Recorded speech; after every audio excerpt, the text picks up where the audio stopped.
So we are live on all platforms also. Okay. नमस्कार साथियों, आपको शनिवार की शुभकामनाएं। Happy Saturday to all of you. Rajasthan में लोकतंत्र की सरेआम हत्या के प्रयासों का जो भाजपा का खुला खेल है, वो पिछले हफ्ते 10 दिन से लगातार जग जाहिर हो रहा है, परत दर परत जग जाहिर हो रहा है। आज भाजपा ने अपनी प्रेस वार्ता में स्वीकार कर लिया कि खरीद फरोख्त तो हुई, लोकतंत्र की हत्या भी हुई, संविधान को कुचला भी गया, रौंदा भी गया। उन्हें आपत्ति सिर्फ इस बात की है कि जब यह सब हो रहा था तो रिकॉर्डिंग क्यों हो रही थी, और कोई शिकायत नहीं। सिर्फ इस बात की शिकायत है कि रिकॉर्डिंग क्यों हो रही थी, क्या रिकॉर्डिंग कानूनी थी। यानी कि चोर मान रहा है कि उसने चोरी की, वह सिर्फ यह जानना चाहता है कि जब वो चोरी कर रहा था तो जो कैमरे लगे थे, क्या वो कानूनी रूप से लगे थे।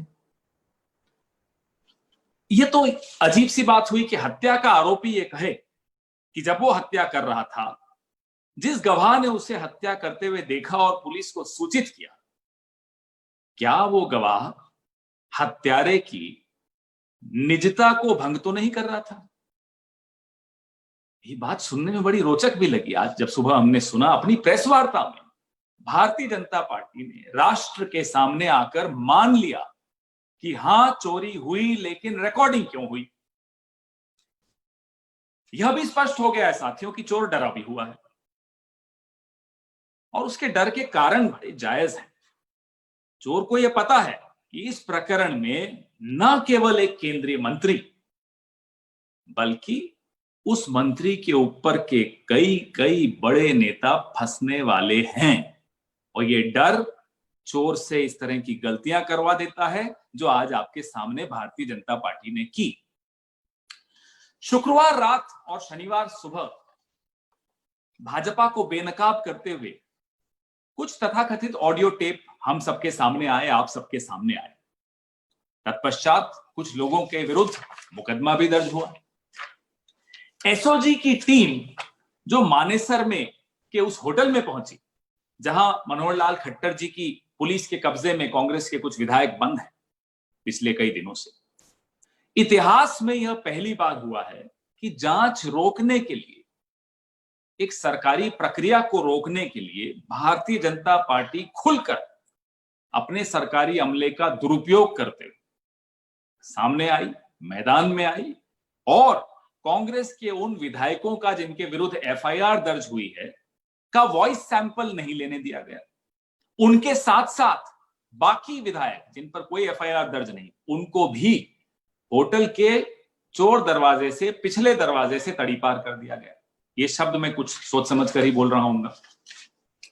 आखिर क्या कारण है सचिन पायलट जी? आपको राजस्थान पुलिस पर कम भरोसा है, हरियाणा पुलिस पर ज्यादा भरोसा? आखिर क्या कारण है कि एक तरफ तो आप अदालत में यह साबित कर रहे हैं कि आप कांग्रेस के हिस्सा हैं, कांग्रेस में ही हैं, और दूसरी तरफ आप भाजपा के संरक्षण में हरियाणा में बैठे? आखिर क्या कारण है कि एक तरफ तो भाजपा संबंधित नामी गिरामी वकील अदालत में संघर्ष कर रहे हैं यह साबित करने के लिए कि आप कांग्रेस में हैं, और दूसरी तरफ भाजपा के संरक्षण में वॉइस सैंपल देने से बचकर पिछले दरवाजे से विधायक निकलते चले जा रहे हैं? क्या हो रहा है? सुनने में तो अब यह आया है कि इन विधायकों को भारतीय जनता पार्टी शासित कर्नाटका में ले जाने के भी प्रयास हो रहे हैं। आखिर क्या कारण है कि जिन विधायकों पर कोई एफआईआर भी दर्ज नहीं हुई, उन्हें भी भाजपा अपने संरक्षण में तड़ीपार करवा रही है? यह जायज प्रश्न है। हम मानते हैं चोर डरा हुआ है, हम यह भी जानते हैं चोर क्यों डरा हुआ है। चोर को मालूम है कि अभी तो जो ट्रेलर आया है, पिक्चर अभी बाकी है, लेकिन जिस तरह से सरेआम ये स्वीकारोक्ति हुई आज सुबह कि हां चोरी हुई, हत्या हुई, संविधान को रौंदने के प्रयास हुए,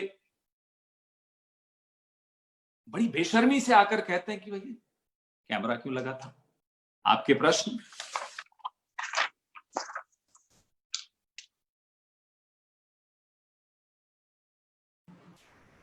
Vineet sir.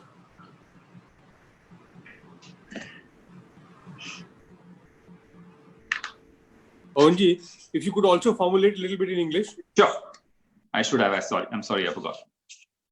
We all witnessed over the last week, 10 days, the daylight murder of democracy being attempted by the BJP in Rajasthan.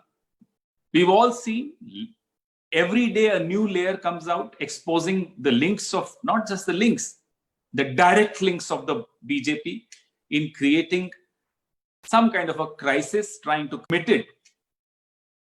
Its role in the murder of democracy in Rajasthan, their only grievance was that when we were murdering democracy, why were we getting recorded?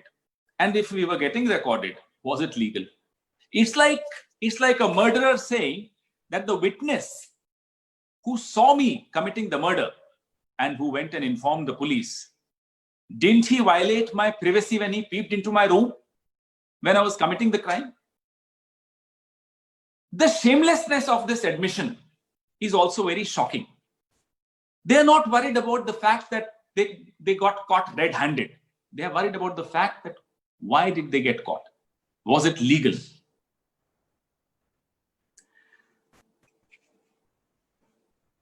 Yesterday and day before yesterday at night, we saw some so-called audio tapes exposing a lot of goings on in Rajasthan, voices of a senior union minister, voices of some MLAs, Rajasthan, ministers of Rajasthan.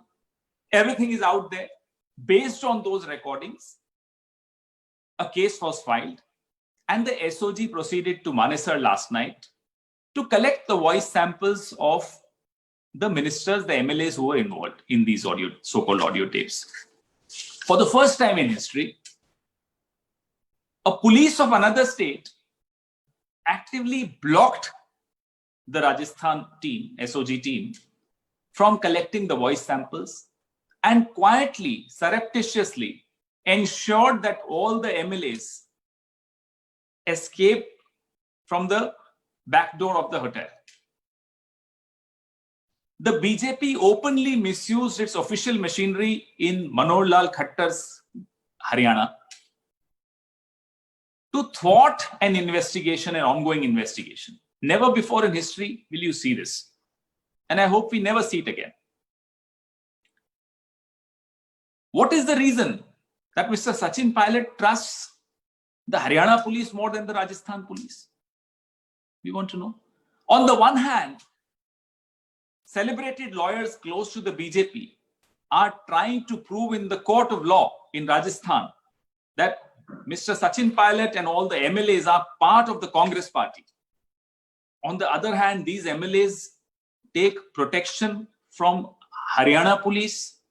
Under that protection, try and escape from the hotel when the police team reaches for voice sample collection. If you are part of the Congress, why are you in the custody of BJP ruled state? We are told now that attempts are being made to take them to another BJP ruled state, Karnataka. So all these facts come as a surprise to those who still want to believe what is being said in the court. All the MLAs against whom there was no FIR also tried to escape from the rear gate of the hotel. This makes it amply clear that it is a BJP operation. BJP is not denying it anymore. Actually, they are admitting to it. Their only grievance is, why did we get recorded? Was the recording legitimate? Go ahead with your questions, please. Thank you, Pawanji. We'll start with Siddharth from ANI. Siddharth, अपना सवाल पूछे। नमस्कार sir. नमस्कार Siddharth. Sir एक सवाल का तो मेरे आपने जवाब दे दिया कि बीजेपी ने साफ कहा कि सीबीआई जांच होनी चाहिए कि क्या सारे नॉर्म्स फॉलो किए गए या नहीं किए गए। लेकिन दूसरा एक अहम सवाल है ये है कि कई बातें सामने आ रही हैं कि प्रियंका गांधी वाड्रा जो है उन्होंने बात करी सचिन पायलट से, लेकिन एक तरफ सचिन पायलट से बात चल रही थी, दूसरी तरफ कांग्रेस कार्रवाई कर रही है। तो ये दोनों ही बातें कैसे चल रही हैं कि एक तरफ आप कहते हैं कि कांग्रेस स्वागत करती है, रणदीप सुरजेवाला प्रेस कॉन्फ्रेंस करते हैं और कहते हैं कि आज पायलट आना चाहे तो आ सकते हैं। दूसरी तरफ कार्रवाई हो रही है और इसमें प्रियंका गांधी के किस तरीके से जो है पूरा रोल है, फिर आपसे मैं जानकारी चाहूंगा। सिद्धार्थ जी, सूत्रों पर आधारित खबरों पर तो मैं क्या टिप्पणी करूंगा, तो उस पर तो मेरी टिप्पणी नहीं बनती। लेकिन सर ये इस सवाल पे आप जरूर, मैं आपकी बात जानना चाहूंगा कि एक तरफ आप लोग कह रहे हैं कि सचिन पायलट पूरी तरीके से बीजेपी के पाले में खेल रहे हैं, बीजेपी के हाथ में खेल रहे हैं, दूसरी तरफ लगातार आप 30 चांस देते हैं सचिन पायलट को, तो एक तरफ आप चांस दे रहे हैं, दूसरी तरफ आप कह रहे हैं कि वो बीजेपी के पाले में खेल रहे हैं। तो ये सिद्धार्थ जी, जो हो रहा है आपके सामने हो रहा है, रोज नए नए तथ्य आपके सामने आ रहे हैं।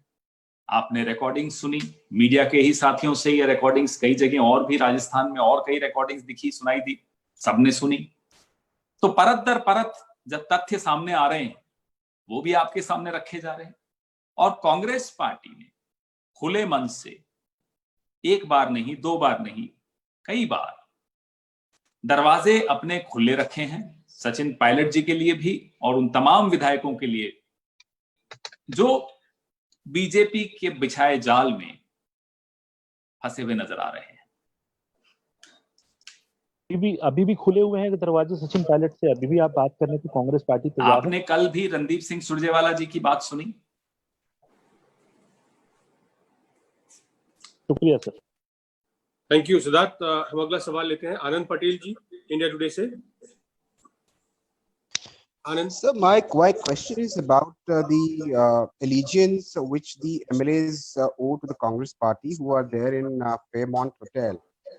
Does the party still fears that there could be attempts to poach these MLA, and that is why they've been lodged in Fairmont? Are you still worried about more poaching from the BJP or from the Sachin Pilot camp?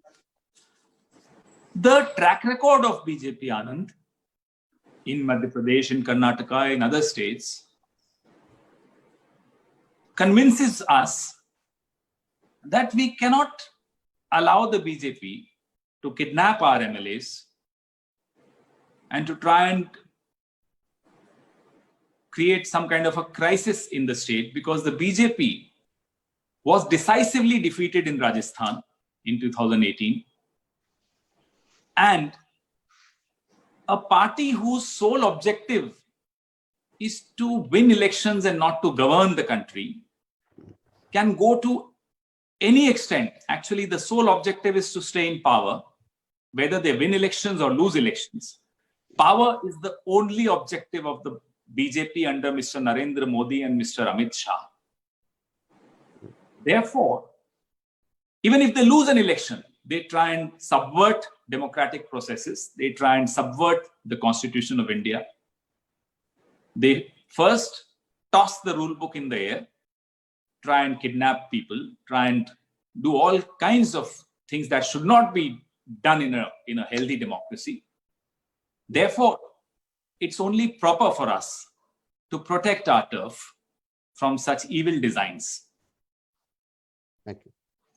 Thank you. We'll move to the next question. Jainand from AVP. Thank you sir. Pawan sir, मेरा सवाल आपसे ये है कि जो phone recordings आई हैं, सवाल है कि ये फोन टैपिंग की किसने है, क्योंकि Rajasthan ruled by Congress party है, अशोक गहलोत मुख्यमंत्री है, वहां पर आपका शासन है। तो आपके शासित राज्य में फोन टैपिंग अगर हो रही है तो क्या आप बताएंगे कि ये फोन टैपिंग किस एजेंसी ने की है, कैसे हुई है, और अगर हुई है आधिकारिक तौर पर तो ये फिर लीक कैसे हुई है? Thank you. ये मीडिया में हमारे मित्र राजस्थान में सबसे पहले उन्होंने, और बाकी राष्ट्र में भी, राष्ट्रीय मीडिया ने भी, पिछले हफ्ते भर से हम बातें सुन रहे थे कि कुछ ऐसे रिकॉर्डिंग्स हैं, निकल कर आई। आप पूछ रहे हैं तो उसका तो मैंने उत्तर दे दिया। भारतीय जनता पार्टी अपनी प्रेस कॉन्फ्रेंस करके जब ये पूछती है तो हंसी आती। स्नूप गेट, प्रचलित चर्चित स्नूप गेट के मुख्य किरदार निभाने वाले आज सत्ता के शीर्ष पर बैठे, वो जानना चाहते हैं टैपिंग कैसे हुई, किसने की, क्यों की। अचंभित होता हूं। आपको तो मालूम है महाराष्ट्र, कर्नाटका, राजस्थान में यही विश्वेंद्र सिंह ने भी आरोप पिछली बार लगाया था कि भारतीय जनता पार्टी उनके फोन टैप करती है। गुजरात के आरोप तो आप सबको मालूम है कौन क्या करता रहा है। राजनीतिक प्रतिद्वंदियों के फोन टैप करना तो दूर, साधारण नागरिकों तक के लिए पर स्नूपिंग की गई थी गुजरात में। नीतीश कुमार जी क्या कहते हैं? हैबिचुअल टैपर्स बीजेपी को नीतीश कुमार जी ने कहा। तो ऐसे लोग जब पूछते हैं कि टैपिंग कैसे हुई, क्यों हुई, क्या हुई, अरे उन्हें तो अपनी रूल बुक में जाकर देख लेना चाहिए क्या करते आए हैं आज तक सत्ता में रहने के लिए। I think they are experts in this, Nitish, about BJP's phone tapping claims. ये नीतीश कुमार जी कह रहे हैं, आज नहीं कह रहे ऑफ कोर्स, लेकिन 2013 में नीतीश कुमार जी ने भारतीय जनता पार्टी पर यह आरोप लगाया था, तब स्नूप गेट नया नया सामने आया था। तो महाराष्ट्र हो, कर्नाटक हो, बंगाल हो, जहां ममता जी ने भी ये आरोप लगाए हैं कि उनका स्वयं फोन टैप हो रहा है, अनिल देशमुख जी ने भी कईयों ने आरोप लगाए। तो लगातार अगर आरोप लगते आए हैं जिस पार्टी पर, वो आज शराफत में सामने आकर कह रही है अरे फोन कैसे टैप होते हैं, रिकॉर्डिंग कैसे आती है। और ये कहने के चक्कर में गलती इनसे ऐसी हो गई आज कि स्वयं स्वीकार कर दिया कि हाँ चोरी भी कर दी, हत्या भी कर दी, लेकिन आपको कैसे मालूम पड़ा आपने ये जो टैपिंग की या जो भी रिकॉर्डिंग आई है ये किसने की है, ये या कानूनी है या गैर कानूनी। अरे जो आपने किया वो क्या कानूनी है, पहले तो उस पर जवाब दीजिए संबित पात्रा जी, है जो भी इनके आज नेता ने प्रेस कॉन्फ्रेंस की थी। मैं जो आपने कहा पवन जी, एक और करने का मौका मिले तो मैं फिर से पूछना चाहूंगा। जैनिंद्र एक मिनट, इसी में आगे पवन जी एक बात और भी जो आपको कहनी चाहिए कि बड़ी रोचक और रहस्यमय बात यह है कि जिन विधायकों के ऊपर आरोप है वो ये नहीं कह रहे कि उनका फोन टैपिंग हुआ है। कह कौन रहा है? दिल्ली से भाजपा के प्रवक्ता कह रहे हैं। तो ये बात जो है चिन्हित करनी चाहिए आपको। बिल्कुल, भाजपा के ही नेता घबराए हुए हैं, जैसा मैंने आपको कहा। अभी तो एक केंद्रीय मंत्री, अब इनको डर है क्योंकि जो चोर की दाढ़ी में तो तिनका होता ही है ना। अब इनको ये भय है कि ऊपर के भी लोग फंसेंगे, जिनका इसमें योगदान रहा है, भूमिका रही है। तो वो जो घबराहट है, उस घबराहट से गलतियां होती हैं और गलतियां वो करने लगे, सामने दिख रही हैं। धन्यवाद। जैनिंद्र, आप दूसरा सवाल पूछना चाहते थे?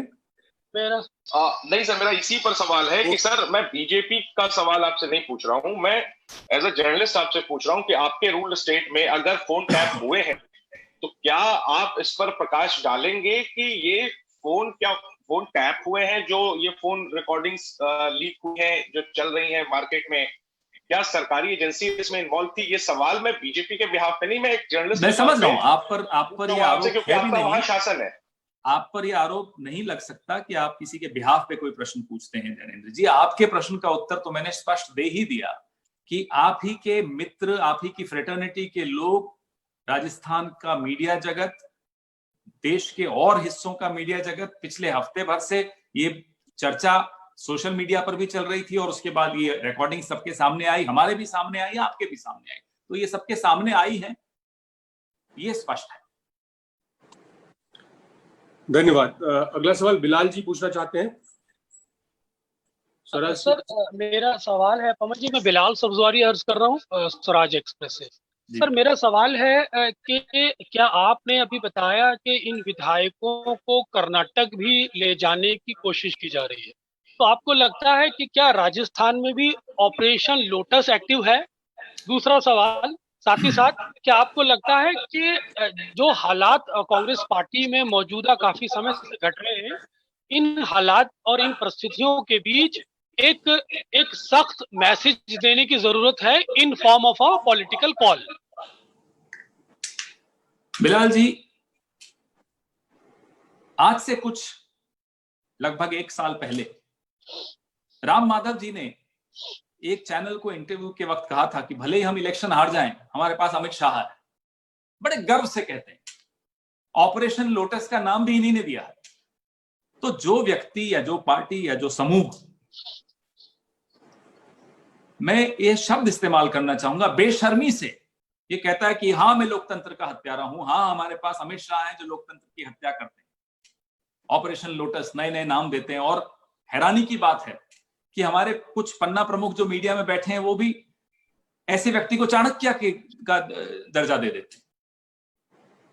अब चाणक्य का इतना बड़ा अपमान इसी देश में होना था पिछले 6 साल में, ये तो हैरानी की बात है। तो जिस व्यक्ति को गर्व है कि वो चुनाव हारने के बाद भी हारता नहीं है, क्योंकि वो पैसे खर्च करके, प्रलोभन देकर, डरा धमकाकर, एजेंसीज का दुरुपयोग कर कर सत्ता पर किसी न किसी तरह से काबिज हो जाएगा, और उस बात को सेलिब्रेट किया जाए मीडिया में, उस बात की तारीफ हो जाए मीडिया में कि अरे साहब, they have fire in their belly. What use is this fire which is burning the constitution of India, I ask. ये जो फायर इन द बेली वाला जो कॉम्प्लीमेंट्स आप लोग दे देते हैं अमित शाह को, ये वही आग है जो इस देश के संविधान को जला रही है, भस्म कर रही है, और हम ये नहीं होने देंगे। सख्त, आपने कहा सख्ती, जो इस बार आपने देखा किस तरह से अब वही एमएलए जिनको कैद में रखा गया है बार बार संदेश भिजवाने की चेष्टा कर रहे हैं। हम संविधान की हत्या नहीं होने देंगे। सुन ले ये भारतीय जनता पार्टी के तथाकथित चाणक्य, अच्छी तरह से सुन लें। अगला सवाल राकेश कपूर जी पूछेंगे। राकेश जी पूछे। जी खेला जी। जी नमस्कार। जी नमस्कार। मेरा छोटा सा सवाल ये है कि अगर खुदा ना खास्ता सचिन पायलट अपने खिलने के साथ वापस आ जाते हैं, तब भी क्या ये एसओजी की कार्रवाई जारी रहेगी? 2 मामले अलग अलग भ्रष्टाचार का मामला। राकेश जी, ये कानूनी प्रक्रिया है। कानूनी प्रक्रिया में राजनीतिक हस्तक्षेप कांग्रेस पार्टी नहीं करना चाहती, ना कभी करेगी। ये आदत भारतीय जनता पार्टी है कि कानून को बिल्कुल अपने तरीके से तोड़ना मरोड़ना, अपने तरीके से उसका प्रयोग और दुरुपयोग करना। कानूनी प्रक्रिया जिस तरह से चलनी चाहिए वैसे चलेगी। Thank you. अगला सवाल अनवर है पीटीआई भाषा से। अनवर पूछे सवाल। नमस्कार जी। सर, मायावती जी ने ट्वीट कर अभी थोड़ी देर पहले कहा है कि राजस्थान में राष्ट्रपति शासन लगाना चाहिए। इस बारे में कांग्रेस की क्या राय है? बड़ी तल्ख टिप्पणी उन्होंने मुख्यमंत्री के खिलाफ की है, आरोप लगाए हैं मायावती। देखिए, आप किसी मजबूर नेता के हवाले से कुछ पूछें तो उसकी मजबूरी का मजाक उड़ा रहे हैं। उनकी कुछ मजबूरियां हैं, तभी वो बार बार इस तरह की टिप्पणियां करती हैं। उनकी मजबूरी पे मुझे कोई टिप्पणी नहीं करनी।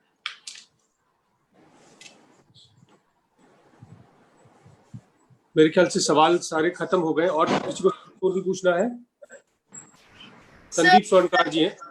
Sir, the thing that you said about Mayawati, could you repeat it in English? Sure. I don't think we should discuss and comment on the helplessness of a leader. She has her own reasons, her own compulsions, her own fears, and therefore her own helplessness, which forces her to come out with such comments to help the BJP. Sandeep स्वर्णकार जी पूछे। हाँ पवन जी नमस्कार, मैं संदीप बोल रहा हूँ, वर्तमान news पर है। आप आज थोड़ा ज्यादा रूठे हुए लग रहे हो। अच्छा, जो मेरा जो क्वेश्चन है, सचिन पायलट जी अदालत में खुद कह रहे हैं कि मैं कांग्रेस में ही हूँ, कांग्रेस में ही रहूंगा, और ऊपर से फिर बीजेपी का केयरटेकर में रह रहे हैं, जो दिख रहा है। तो सचिन पायलट को कांग्रेस में सिर्फ मतलब फिर भी लाने के लिए, मतलब पहले जैसे कांग्रेस का प्लान क्या है? देखिए, सब कुछ सार्वजनिक पटल पर है। कांग्रेस पार्टी किसी भी जीवंत संगठन की तरह हमारे भीतर जो भी बात हो रही है, अलग अलग व्यक्तियों की अलग राय होती है, बड़े दलों में, बड़े संगठनों में होती ही है, और वो राय सार्वजनिक पटल पर भी रखी जाती है। वो मतभेद भी कई बार सार्वजनिक पटल पर आते हैं, हमें इसमें कोई आपत्ति नहीं है। इसी वजह से हमारा एक संगठन जो है जीवंत है, जहां कोई शाह शहनशाह मॉडल नहीं चलता। तो और मैं बहुत खुले दिल से ये बात करेंगे, हर नेता अपनी पार्टी में अपना जीवन इन्वेस्ट करता है और उस नेता में पार्टी भी इन्वेस्टमेंट करती है, दोनों तरफ से इन्वेस्टमेंट्स होती हैं। ऐसे में अगर कोई मतभेद होता है तो खुले मन से दोनों तरफ से बात होनी चाहिए। सार्वजनिक तरीके से हमने ये 3 या 4 बार बोला कि दरवाजे खुले हैं। Thank you. कोई और सवाल है? मेरे ख्याल से और सवाल नहीं है। पवन जी हाँ, शनिवार को सवाल कम होते हैं। ने आपने बहुत ही स्पष्ट तरीके से रखा कि प्रश्न जो है आज भी वही है, बिल्कुल, कि 2 विधायक भाजपा के संरक्षण में चले गए, जब उनसे पूछताछ करने के लिए पुलिस जाती है तो वो गायब हो जाते हैं और भाजपा इसके बजाय इसके कि सवाल पर जवाब दे वो हम पर उल्टा आरोप लगा रही है, और वो ऐसा आरोप भी ऐसा जिस पर कि कोई विश्वास ना करे, क्योंकि जवाब उनको देना है। आपका बहुत बहुत धन्यवाद पवन जी। धन्यवाद, थैंक यू।